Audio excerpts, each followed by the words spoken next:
A very good morning to all my dear friends. I hope you all are doing good. I am Prashant Mamani, warmly welcoming all of you to Study IQ. You will never be punished for your anger. You will be punished by your anger. Has been said by Lord Buddha, isn't it?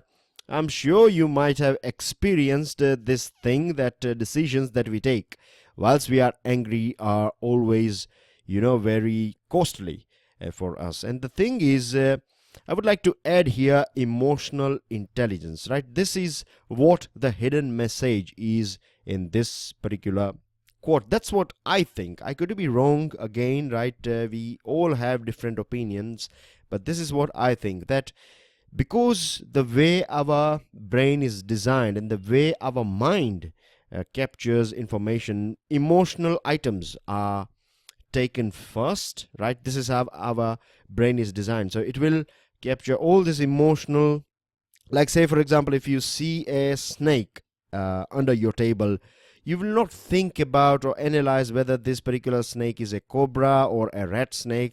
First of all, you will jump out of your chair and move away from your desk, and then later on you will think and calculate whether this is a cobra or etc. So this is how it works. This example indicates that first we take emotional, emotions are the things that are first registered by our brain, and then the information goes to this logical department. So if we practice emotional intelligence, then our decisions can be a bit more balanced. It could have touch of emotion as well as logic. Having said that, dear friends, let's see what we have got on our table today. We have important articles, right? The most important article, if you ask me, then it is this one.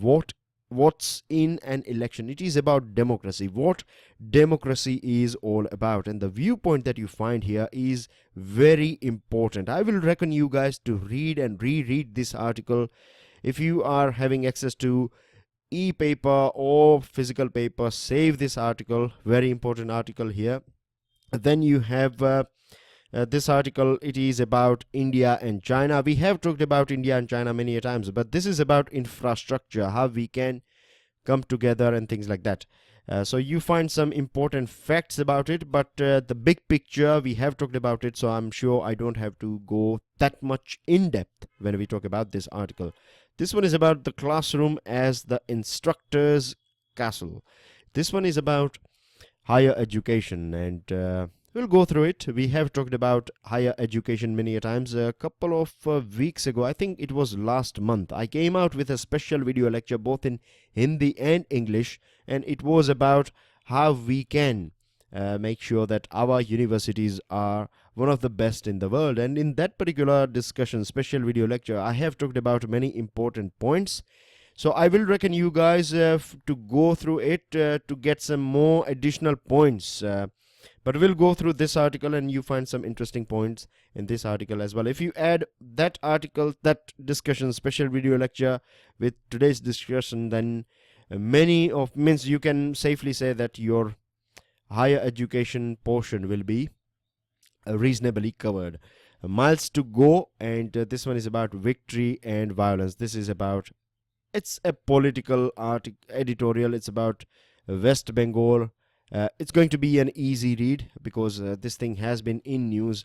So go through it, help yourself with it. And this one is about miles to go. It is about IBC. So let's move on. And last one, this one is about wages for looking. It's how things are going on in Kerala, that you have to pay a particular sum, right? It's a type of extortion money that is collected by this laborers in Kerala. And this is one of the reasons why Kerala has not turned into a sort of industrial or industrially successful state. Education level is quite high, awareness is quite high. Then as well we find this extortion thing is going on openly, and many a times, most of the time, not many a times, most of the time, you find this political parties, they are promoting this sort of extortion. This is about the Meghalaya example, how social audits are important.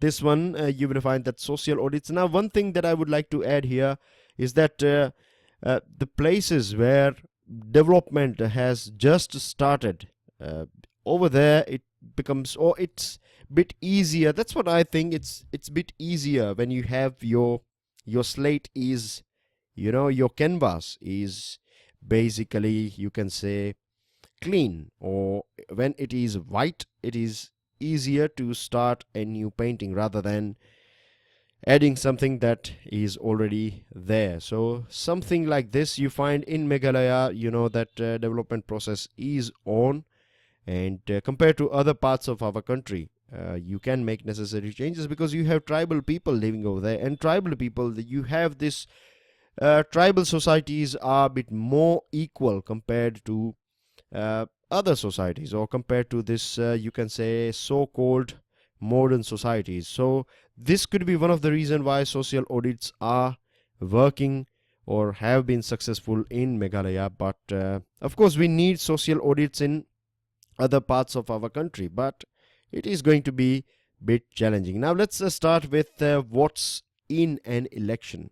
What election is all about? Generally speaking, what we say or what we understand is that it is a ritual of casting votes.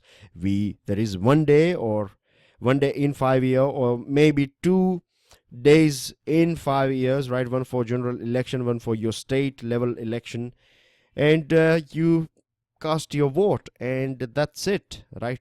Many a times we believe or we think that it's about electing people.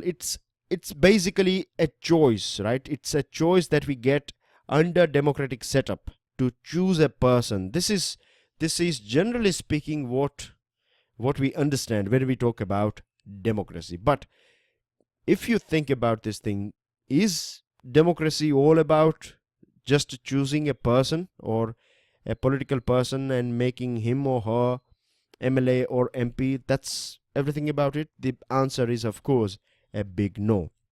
By reducing democracy to this singular act of voting, or you can say choosing, what we have done is basically we have given power to, or we have built a society that is undemocratic in character.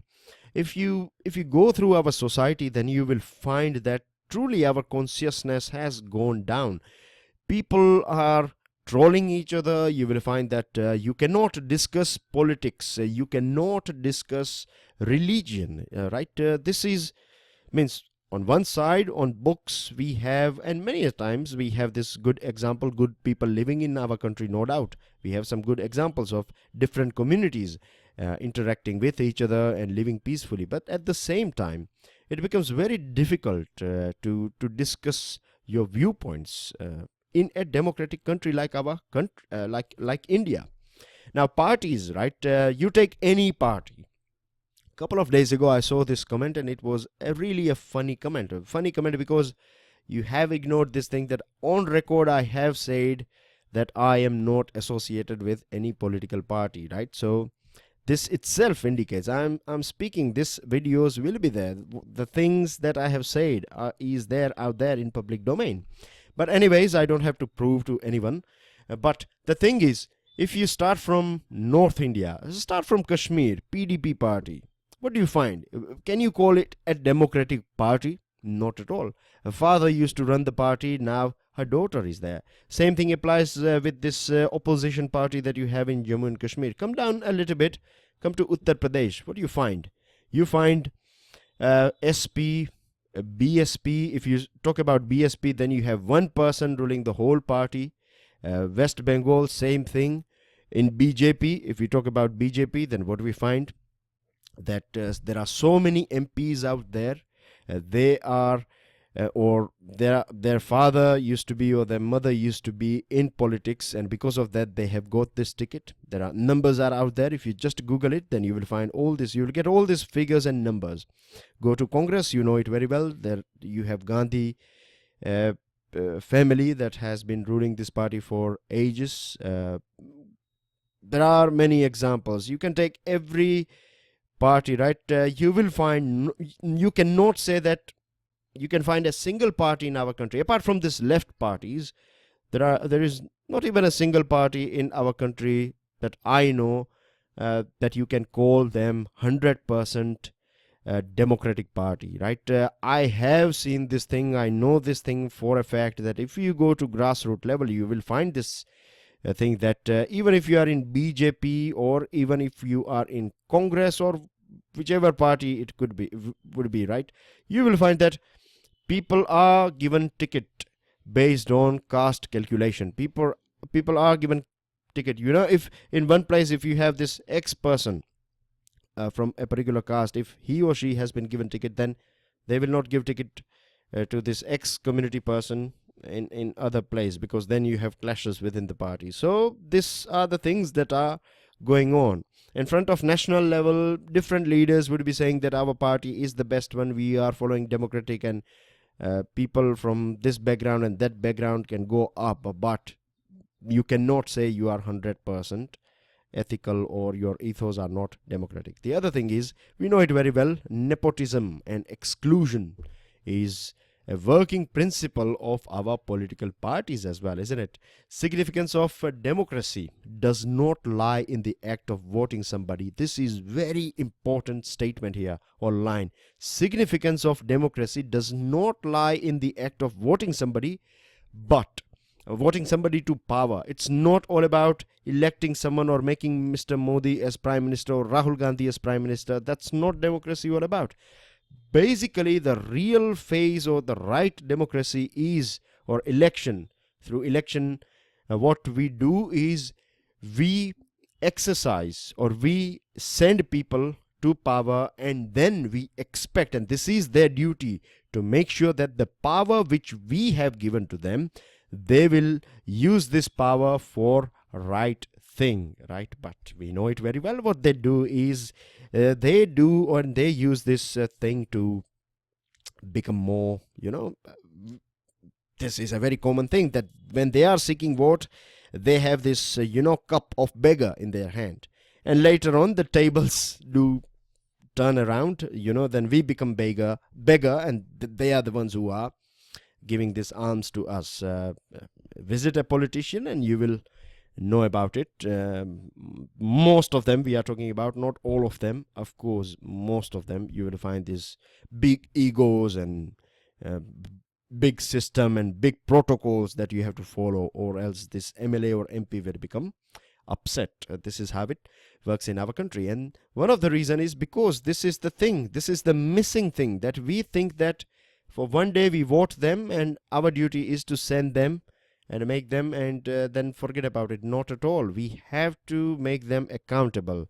They are being bestowed power by us, and they should use this power for the betterment of whole society. Public goods, right? All the things that we see, like your roads, your parks, school, hospitals, everything belongs to all of us. It's not property of people who are poor. It's not property of people who are middle class or rich.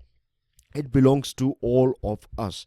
And because we don't have this proper democratic system, when I said democratic system, I'm talking about this people or representative of people, right? They are, means the people whom we vote for are basically not coming out, or they are not product of democratic party. So naturally this is going to impact the whole quality of democratic setup, and because of this thing, all different aspects of our life are getting affected by it. You can think about it. I'll give you a couple of examples right here. Just you can say food for thoughts. Here we have this democratic setup, the thing that we are living in at present. How it impacts your education, decision of politicians, local level or national level or state level politician, if they decide and if their decision is to build good quality schools, government schools, then don't you think your overall education would be bit better than what it is now? Hospitals. What about hospitals? What about parks where you can go every evening, do some yoga, walking or body weight exercise or other things? What about roads, making roads bit more safer? And then what about industrial and other service related decision? You are educating yourself. Once you'll finish this thing, then you will be looking for job or profession or other things, isn't it? But Do you think that after so many years of our independence, have we achieved the place, or the pace is all right at present, but do you think that this is enough for our country? There are so many wrong things going on, isn't it, in our society?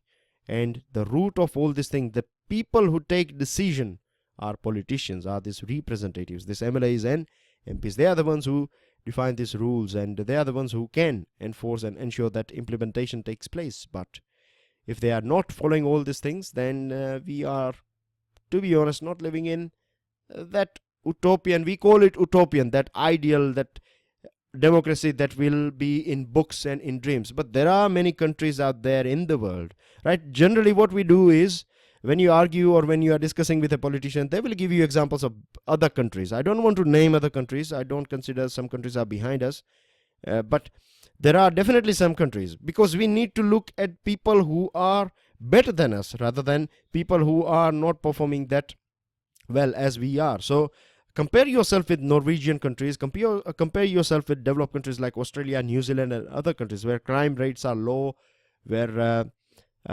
you will be held accountable if you are representative of people. If you are not performing, you will be uprooted. So if we look at them, then we can, this utopian, this lack of vision that we have about our political setup will go away. With this, dear friends, StudyIQ provides pen drive and tablet courses for various different exams, as you can see on your screen. That we cover many items. Now, the good news I have for you is that till 28th of this month, you are getting up to 50% discount. So make the most out of it. I will share the PDF of this lecture on my Facebook page and Twitter handle. Don't forget to pass your like and do share this lecture with other people as well. Now, another item that we have is coming from, means this particular item or this article is talking about higher education in our country. Now, the person that you can see on your screen, his name is Mr. Wozniak, and this gentleman here, recently he said that Indians are not creative. Don't get offended by this statement. He is not completely right, as well as he is not completely wrong as well. Now, he said that Indians are unlikely to create world-class or world-leading IT companies because they lack creativity. This was his statement, and he said that one of the reasons why people in our country, or why Indians lack creativity, is because of our education system. Now, as far as education system, or his comment on education system is concerned, he is spot on. His observation is right. There is no doubt about it at all. He's right. But when it comes to creativity, or when he is basically talking about this leading IT companies or any other companies, as a matter of fact, then the thing is, it's less about creativity, and it is more about business, right? If you have a business skill, if you know how to run your business and things like that, then you can expand. So it's less about creativity and it's more about your entrepreneurship. So I don't agree with this gentleman here. He is co-founder of Apple, by the way, and this article, the author of this article as well, is not agreeing with this person here. Now, the thing is, let's talk about our education system. I think, yes, yesterday I was talking about you should observe your mind and things like that, isn't it? How you should study, etc. And I have been saying this thing many a times. Whatever I know, little bit experience that I have, I'm not saying that I'm master in this thing. I'm still learning. I'm a student as well, just like you. So the thing is, in our education system, we know it very well that if your ranks are good, you will be rewarded. But independent thoughts, still we miss this thing. When we watch these films like Three Idiots, for a couple of minutes, we get motivated by it and things like that. But when it comes to, when you tell students, and I'm saying it from my personal experience, when I say to different students that you need to read newspapers, they will say that how we will find a time. We have to go to classes, we have to listen to your video lecture, and then you are asking us to read newspapers. Your eyes will, your eyes do have these muscles as well. You will never develop these muscles if you know what I'm trying. I'm not talking about physical muscle, I'm talking about that expertise. You will never develop it if you are not reading. if you are preparing for a competitive exam, you want to crack it as well, but when it comes to walking this is not extra mile anyways, it is something that you have to do, but you're not ready for it. When it comes to interview preparation, you say that reading biographies and autobiographies will help you a lot, because when you read autobiography of APJ Kalam, then you are learning directly from APJ Kalam. Now it's your perspective whether you are saying that you are just reading a book, or you can take it as personal advice coming from APJ Kalam to you via this book. So it all depends. But why don't we think like this way? Somewhere down the line, when we were in school, we were not taught this way. We were basically in this rat race of getting numbers and moving on to another class and another class and another class, from 6 to 7, 7 to 8, and so on. In our country, if someone has got Mercedes, if that person has got MBA, then that person is considered as a successful person. But if you go and see this country called, in this article it is talking about this country, Singapore. Now Singapore was a colony of British people. At present, if you something similar goes in Singapore as well, that if you have a good career, good degree, and if you are making money, then you are successful. But there is a huge difference between a person having Mercedes in our country and MBA, and a person MBA and making good in Singapore, because per capita income of Singaporeans is quite close to that of Americans. The other thing is, it used to be a sort of colony, a sort of swampy colonial port, but at present it is one of the most developed, right, outstanding, you can say, country. It is a city state. That's what it is called. It is a city state. It's a small tiny country, but we know it very well that it is a development, and it is having this prime location as well. You can see Strait of Malacca here, and this is South China Sea. So this is how it is. But if you see national leadership, then it is more educated than leadership of USA.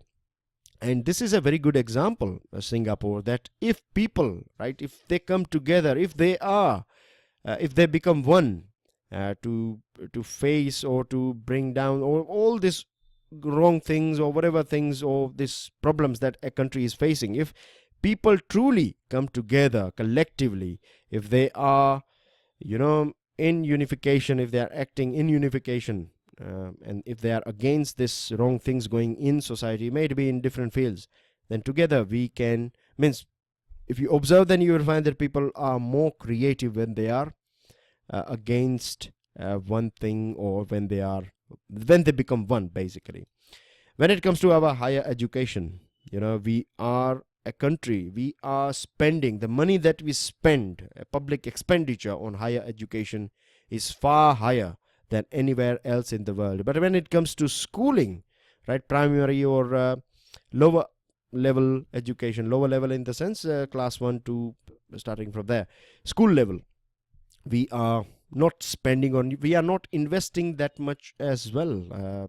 Again, I would like to remind you about, or let you know about, a special video lecture on RTI, right to RTE, basically right to education. I've talked about this one, and I have discussed about many things that are going on, how public schools are destroying these private schools, and why we are having private schools in our country. And there are many things that have been discussed in that particular special video lecture. So again, I will recommend you guys to go through it. It will give you some more background information about it. Now, when it comes to our universities and things like that, of course, we know it very well. This is how it works in our society, that if you have a good degree, then high chances that you will find a good bride or groom. Then your career wise, even today there are many successful business leaders, they have said this thing, that when it comes to good scores, good mark sheets, we are good with it. But when it comes to people skill, when it comes to practical knowledge, we are lagging far behind,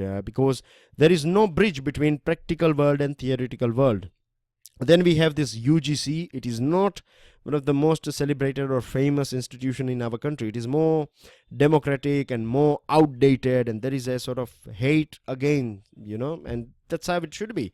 Because the way things are going on, I have seen, I don't want to name a university, but trust me, I know this thing for sure, that a particular university, and you have this NEC committee coming in, and before NEC committee coming in, this university goes on for refurbishment, new colors and new chairs and everything. And when NEC committee comes in, they hardly discuss anything with the students out there. They will just interact with this vice chancellors and other professors and all these chamchas. They will roam around them, and good food and party and this sort of thing, and then you will get a grade. This is how it works. So this sort of things are never going to boost our confidence, or they are never going to improve our higher education. And the lower quality of higher education, the less chances we are going to be world leaders. This is right as well. The other thing is, even today in research, research level, students are asked for compulsory attendance. This is not how it works. The other thing is, there is no course evaluation. You don't allow students to evaluate course. The other thing, when it comes to promotion of teachers, it is about experience, number of years that they have worked, rather than their appraisal based on their performance, and how much they know, how well they can explain and things like that. And there are so many, long hours, other activities that teachers have to do. Because of this thing, they cannot focus on quality stuff. They are basically more about quantity, and all these things together is destroying our youngsters as well as our education, and so our society. This one is about Asian Highway, on the Great Asian Highway. Now recently Sushma Swaraj was for this she attended this SCO foreign ministers meeting, and of course we have rejected BRI for this CPEC and our sovereignty issue. Now we have this Bangladesh Nepal bus service recently started. Beg your pardon. April 23rd, via India, there was a connectivity. This bus, basically this services started in our region, and this is called BBIN, Bangladesh, Bhutan, India, Nepal. Now Bhutan is a very environmentally conscious country, so Parliament of Bhutan gave a red flag for this BBIN. So Bhutan said that you three countries can go ahead. Once we'll get clearance from our parliament, then we may join you in future. So this is how it is going on. It's not about hate. It's not that we hate you and we don't want to join you. No, it's more smooth. It's more positive. A green signal from Bangladesh. Now, one thing that we have to keep in our mind is, as far as the South Asian region is concerned, as far as intra-regional trade is concerned, this region is lowest in this rank of intra-regional trade because of lack of connectivity. And what do we find? These two big giants, India and China, because we are not happy with, there are many problems, there are many valleys between us, isn't it? Many problems. Because of this thing, there is lack of trust, and of course we don't want to join from Indian perspective, right? If something is breaching our sovereignty, then why we should promote that thing? That is not a point at all here. This article is talking about that we should shake hand with it, but China has, the way things are going on, why should we join hands when they are breaching this CPEC? Via the CPEC, they are passing their roads from Pakistan occupied Kashmir. Anyways, the population of South Asia is 1.8 billion, and we are just doing 5% of this intra-regional trade. There are tariff barriers and other things, but if we develop good connectivity, then people to people contact, trade and other things will go up. You have two important groups here, SARC and BIMSTEC. Both these groups are reasonably speaking dead, right? SARC because of difference between India and Pakistan, and when it comes to BIMSTEC, it's not that this motivation is not seen, even though this portion here, this is Strait of Malacca. This Bay of Bengal region works as a funnel to Strait of Malacca. Malacca is one of the world's busiest waterways, so there are high chances of trade potential and things like that, but still we are not utilizing it, and this is not creating, means this lack of trust between India and China is of course we are losing many opportunities. At the same time, it is not benefiting smaller countries as well, which expect that these two giants work together and they can benefit out of it. This one is about miles to go. 73% stake has been acquired by Tata Steel of this Bhushan Steel, and this is the first, you can say, major resolution under this insolvency and bankruptcy court. We know how NPA problem is going on, and this is two-third, this 35,000 is two-third of this 56,000 crore. So this money will be distributed to the creditors, and what we need now is we need more speedy resolution, as well as we need to maximize the recovery that we do. And if we means there are other challenges as well. If we sort out this, if we focus on this two things, it is more about your common sense, isn't it? That speedy resolution, at the same time maximum recovery. We need to get rid of all this eligibility criteria and other hurdles that are created, so that more people can participate in, and the speedier this resolution will take place and the maximum money can be recovered, it will be healthy for our banks and lenders. Now we reach to news item. Prime Minister Modi had a talk with Putin, and he has said that this has been extremely productive. Kerala, you find this Nipah virus. I have a picture for you. You can go through it as you download this file. Go through all these important details regarding Nipah. You find this type of questions in your pre-examination. Then juvenile is to be treated as an adult, and then you have this outstanding achievement by the 6 girls of our country, INS Tarini. A lecture is out there on our channel, so make sure you go through it. It is by Dr. Gaurav Garg on this INS Tarini. It's a very proud moment for our country. And then you have this China denies mining in disputed area. Iran will face strongest sanctions and excise duty on oil.